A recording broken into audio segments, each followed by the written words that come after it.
बिबट, त्या बिबटच्या बाबतीमध्ये आपल्याला माहिती आहे की हिवाळी अधिवेशनामध्ये मला तो बिबटचा पोशाख धारण करावा लागला होता. नाईलाज होते. 1 महिन्यामध्ये आमची 3 बाळं बिबट्याने खाली होती, अंगणामध्ये उचलून नेली होती आणि भयभीत वातावरण झालंय.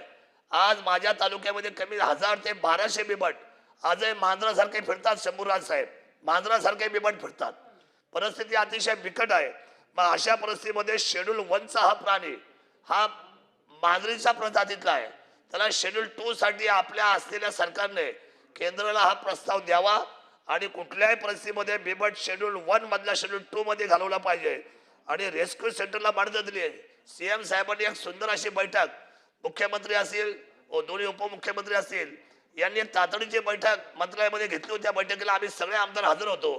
पण साहेब त्यावेळेला जो निर्णय घेतला की रेस्क्यू सेंटरला मंजुरी मिळाली, आपण बिबट उचलायचे आणि त्यांचं पालन पोषण आपण करायचं आहे, अशा पद्धतीचा निर्णय आदरणीय आपल्या सरकारने घेतलेला आहे. पण या बाबतीमध्ये आता ह्या बजेटमध्ये किमान 500 कोटीचा निधी त्याच्यामध्ये सुरक्षित करण्यात आला. तो संरक्षित करण्यात यावा आणि तातडीने त्या पैशाचं वितरण व्हावं.